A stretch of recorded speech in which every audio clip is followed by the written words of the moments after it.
Hey guys, and welcome to episode 17 of Live with Lewis. I'm Matthew Lewis, and here we have Jacob Petee, right? Yep, Jacob Petee. He owns the Slur and Turtle right here in Moorhead. Roll the intro.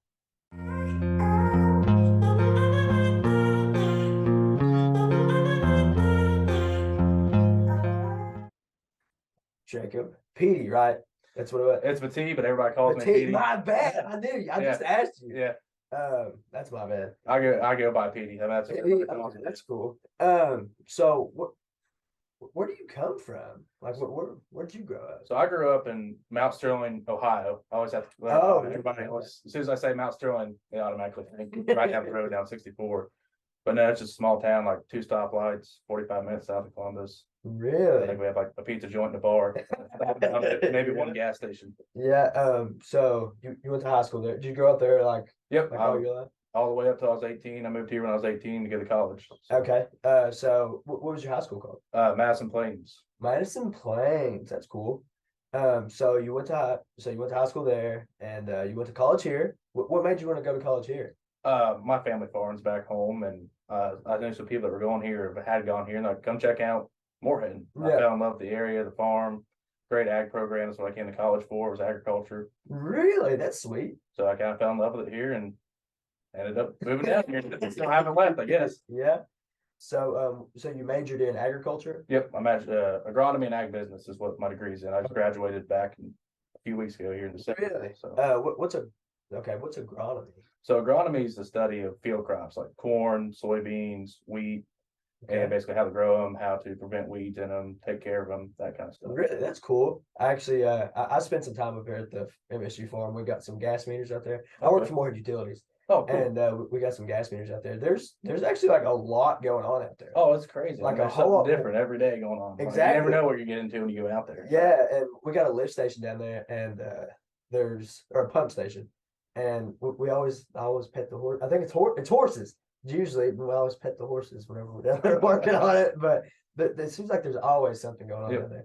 I think they got like 20 people that live out there or something crazy. Yeah. Work on it and do everything. Yeah, I didn't know people lived out there until I went to our gas meter in the very back. I was doing meter testing one time, and there was houses and everything. I'm like, why is there houses here? And then there's a guy with us. He's like, oh, people live here. I'm like, really? And they're like, yeah, that's crazy. They're not. The houses out there are probably nicer than my place. Exactly. That's what I was saying. Yeah. Now, as you're going down Flemingburg, I've always wanted this question. As you're going like towards Fleming County, there's a sign that says MSU Agriculture right past that little store on the right, like right before Plumber's Mill. What is that? So I think that's where you go to the horticulture. There's a orchard out there. Okay. Way out there. So once you going out that way, you make a right turn left there. It's another 5 or 6 miles off that road, but there's an orchard out there, the Browning Orchard. What do they grow out there? Apples, that kind of stuff. Okay, that's cool. Like they have some berries, that kind of stuff. That's wild. I never knew that side of MSU. Yeah. You know what I mean? Like obviously we got the college, everything like that, but there's a whole lot more to it than just like going to school there. Yeah. And is the agriculture program, is it big? Like do a lot of people? It's fairly big. It's pretty known. In my area, there's plenty of people who know about Moorhead agriculture. Even I've had some buddies from Indiana that knew about Moorhead agriculture, that they came down here and went to school here. And that's all. Actually, there was a guy that used to live across the road from me, and that's what he did. He went to MSU for agriculture. Really? Yeah, I can't remember his name, but he did. So what was your plans before you decided to open the bar? So my family has a sign company back in Columbus, so we make a lot of signs for Wendy's, stuff like that. And I was either going to go work there or go actually use my degree and go become like a seed salesman, something along that in the agriculture field. Really?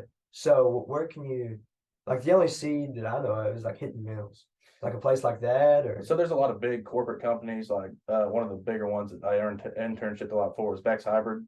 Okay. And they're based down in Indiana, and they got plants all over. And basically your job is you get in a truck, you drive farm to farm and try and sell your seed to the farmers. Really? Yep. That's sweet. That's awesome. That'd be I bet you get repetitive after a while. Yeah. Like the first week would be kind of cool. That's kind of cool because you're getting to do what I like. My favorite thing is just talk to different people, meet different people. And you're doing that every day. Like that's your whole job, is to go out and talk to people. Yeah, that'd be cool. So I guess you got a fallback plan. Yeah. If I ever change my mind, I guess it's yeah. So are you married? Nope. Okay. So obviously no kids either. No kids, no, thank God. Do you know her? But I know of no kids. I know. Yeah. And if I do have them, please don't tell me. Exactly. So whenever you was in college, was you in a fraternity or anything like that? Yeah, I joined Theta Chi my freshman year, so it would have been 2018. Really? So you was with them all 4 years, right? Yep. Okay. It took me an extra semester to graduate, but Oh, I know, but yeah. You just think about running a bar. Yeah. A whole lot bigger fish to fry then. So what's it like being in a fraternity? It's pretty cool. I mean, honestly, that's the whole reason I stayed in college. Yeah. After my first semester, I didn't know if I was going to stay, and I just met some of the great people. Actually, the fraternity is the reason I ended up starting the bar. I made connections through that, people that own the building, people that had the resources I need to do it. And I mean, it's just honestly a family away from home. Right. Like, I mean, there's times that I ended up in Corbin, Kentucky. I ended up in Indiana, ended up in West Virginia with just friends I met through the fraternity, and just had a whole new experience from all kinds of different lifestyles. Yeah, that's sweet. It's kind of, and my brother-in-law, he's in the military, and I feel like that's kind of the same. I mean, obviously it's different, but it's just like a group of guys that you can just be yourself with. Yeah, you know what I mean. That's something I feel like everybody needs. It's just somebody to turn to whenever you need to talk to somebody. So obviously you own Miss Learning Turtle. Yeah.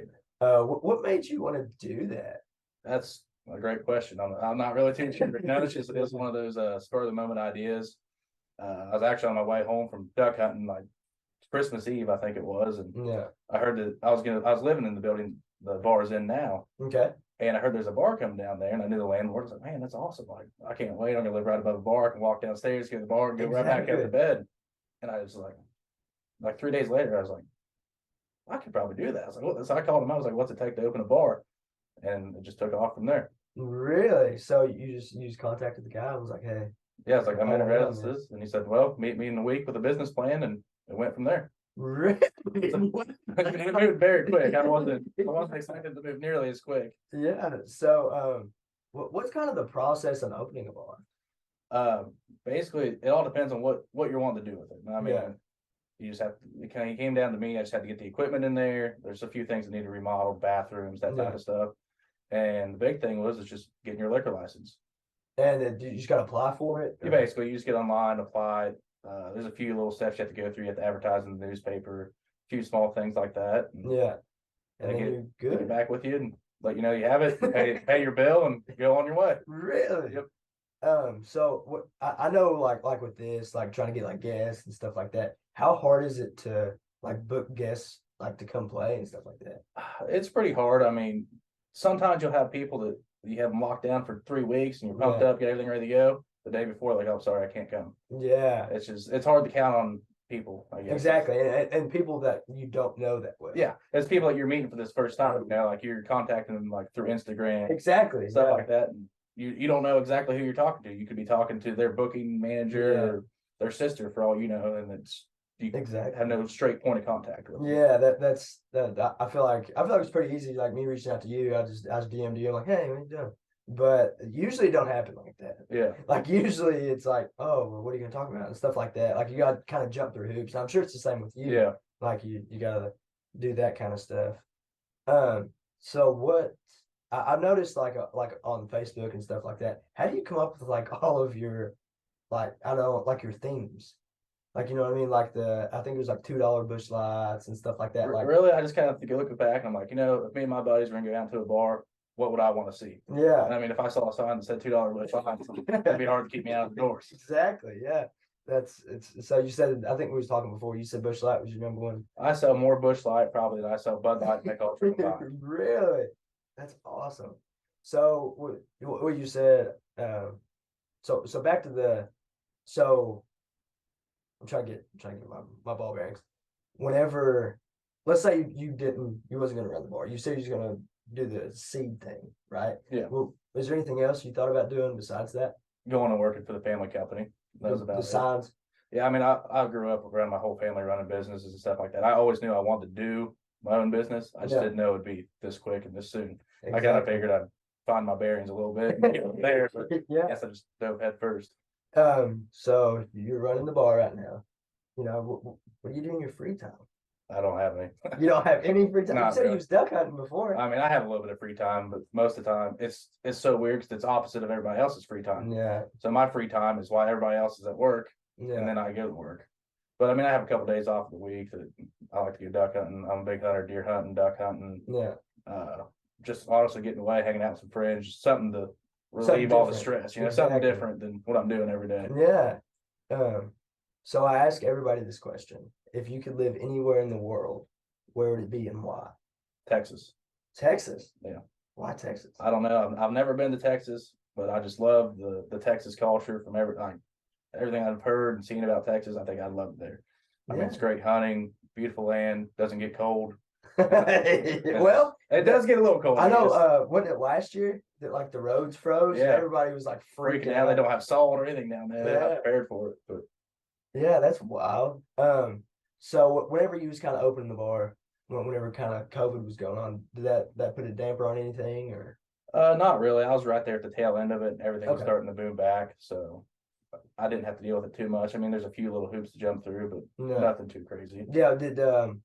No, I don't think I went to any bars during COVID. But was there like a capacity thing? Yeah, I think a lot of them were out of capacity if they were even allowed to be open. Really? Okay. So what made it if they were allowed to be open or not? It was the food thing? I think it's a food thing. Yeah. And then I think about probably 6 months before I opened up, they got rid of that. That's when they started allowing people to. Yeah. So how do you think you would have tackled it if you had to do that? I wouldn't have opened it if I had to deal with it. Really? I don't think I mean, there would have been no way. I couldn't have justified paying for a license and stuff like that if I had no way to even open my doors. Exactly. So do you think where it's at right now, do you think that's kind of, I feel like it's a good location. Me, myself, do you think it's a good location? Yeah, I think it's perfect. I mean, you're Right in the walking middle of distance town. from campus, you're right on Main Street. I actually have plenty of parking right there, so it helps out a bunch. Yeah, right, and the gravel lot behind there. Yep. Yeah, that's sweet, man. So what made you name it the Slurring Turtle? So I love it. whenever somebody asks this and I'm giving them an official answer, I tell them the Chautauqua Trace Trail, Yeah, and because it has the turtles on it. yeah. And that's a complete coincidence. I mean, one day I was just rattling off like random bar names. Like I spent like 3 hours. I was on a long car ride, and I said Slurred Turtles. Like, I kind of like that. Yeah. And then someone said, "Oh, is that because of Chautauqua Trace?" I was like, "That's it." Of course, it has to be. I was like, "What's the Chautauqua Trace?" I had no idea at the time. Yeah. Yeah. For some reason that trail, like if you like 3 or 4 miles that way, like you'll end up there from like Lakiji and places like it's I'm like, crazy. golly, That's a huge trail. I mean, I'll see people walking down Main Street all the time, backpacking and doing it. that's wild. Yeah, that's probably I've never put that together either. And then once I started looking at it, I walked outside one day, and I mean, there's painted turtles on the side. Yeah, you should say that's the way to get to your bar. Just follow the turtles. So I have people ended up in Tennessee and everything else. Yeah. Oh man, that's sweet. So so you serve food, right? At the bar? Not right now. No. Okay. It's So- just drinks right now. Just drinks right now. So how can I word this? How do you feel like you want to kind of, I don't want to say upgrade, but what do you kind of want to do to the bar that you see that you can do differently? Well, so there's a couple things we're working on right now. Draft beer is coming very soon. As right now we're just canned beer. Yeah. And I'm looking at some kind of food option. I haven't quite pinned down exactly what I want to do, but I want to switch it to more of, we open up at 11. We serve food from 11 to 9, and then from 9 o'clock on, it's just the bar atmosphere. Yeah. The lights go down, that type of thing. That's cool. That'd be all right. I can get down with that. Yeah, so like I said, I haven't pinned down what I'm going to do yet, but Yeah. I got some ideas that I'm working on, a few different things I want to add in there. Yeah, I think I was trying to find the bathroom one time when that little room to the left of the bar. Yeah. They said that's where the food was going to be or something Mhm. like that, and I thought that was the bathroom. So I went with that. And darts. I love going there to play darts. Like I hear that a lot. I mean, Yeah. when I started thinking about, there's really nowhere else. I mean, I think you can go to Saltstone. I think Saltstone has darts upstairs, but I didn't know they had them upstairs. yeah, So, but yeah, that's the first place I ever played darts, yeah. and I'm good. Halfway decent. Darts are a blast. I mean, I'll find myself if it's slow. I'll just be back there throwing darts. Yeah. It was the first place I ever played darts. But do you have anything else you kind of want to touch on, maybe? Not really. I'm looking forward to growing it. Yeah. Seeing some new people in there and meeting new people every day. It's a blast. Have you met anybody that can you can talk about? I had a really cool group in, would have been, I guess, about a week ago. Yeah. They came into the bar. They were just traveling through. They're actually from New York City. Really? And you couldn't tell. I mean, they seemed like they were from Eastern Kentucky, 100% the way they Yeah. talked and everything. And they were heading to Georgia, sat down, had a few beers. They're just talking, and they started talking about the city and how much it reminded them of their favorite bar that they went to in New York City. And they got up and left. They left an awesome little note on there talking about how much they loved the place and everything. And I just thought that was cool. I mean, Yeah, that made it worth it just to see something like that happen. Yeah. Like, Yeah. How many different, not, I don't know how to say this, like from different places. Like, where do you think the weirdest places you've seen? I'd say the New York City one's probably the Yeah. weirdest, definitely. I'd say. Yeah, it seems like there's a lot of people like buying like property around here. That's what I had a guy he was actually a Navy SEAL, super cool guy. Sat there and Yeah. talked to him for probably 5 or 6 hours, and he was buying property up here he was some Colorado or Yeah. And they're buying property here. yeah. Like, how did you find Morehead, Kentucky? Like, that's Right. insane. That's like you. Well, I Yeah. mean, obviously the agriculture thing and stuff like that. That's cool too. I see a lot of people from Ohio, a lot of West Virginia come through. Are you online? Like, can they search up like bars Yep. near me? Really? If I pop up online. So, Yeah. How'd you do that? I just called Google one day. Hey guys. It took me a while. I finally Yeah. figured out, I was like, how do I do this? Yeah. They walked me through it and you set up an account. That's sweet. There's a lot that goes into it that nobody. I talked about. Well, I guess the episode will come up next week, but I talked about this with a guy named JT. He streams and stuff like that. There's a whole lot more to stuff than what people realize. Yeah. Like me, like before talking to you, I walk in a bar, I get a beer, stuff like that. But there's a lot of stuff that probably happened to get that beer even to that bar. Right. And I'm sure there's ordering that has to take place and stuff like that. So there's just a bunch to it. Yeah, the logistics get a little crazy. I mean, you constantly have to keep track of how many beers you have, how many bottles of liquor you have. And then there's times that things catch you off guard, like you're expecting to have a slow week, so you order a little bit less, and you get boom. absolutely slammed. Yeah. And at the end of the week, like, ooh, I have 2 bottles left. I'm gonna be in trouble. Yeah, gotta go upstairs. If we go through break any more. upstairs. It's crazy. Yeah. Well, man, this has been awesome. Yeah, I appreciate you having me. That was Yeah, fun. I'm hoping the Slur and Turtle really takes off because I like appreciate it. I really do. I mean, I can just go down there and hang out and play darts and stuff like that. I think last time there was a movie on. Last time I went and I watched the movie. Yeah, I can't remember what movie it was. Me and my buddy, we sat there and we just watched the movie and we just drinking beer. So, but I really appreciate you coming on, and I'm like I said, I hope it takes off. I appreciate hope that. Hope it stays going, everything like that. But guys, make sure you hit that subscribe button and make sure you check out Jacob Petee. Make sure you check him out. Go check out the Slur and Turtle 21 and up. Yep, 21 and up. Make sure you go check out the Slur and Turtle. It's really fun. It really is. But like I said, just hit that subscribe button. Thanks.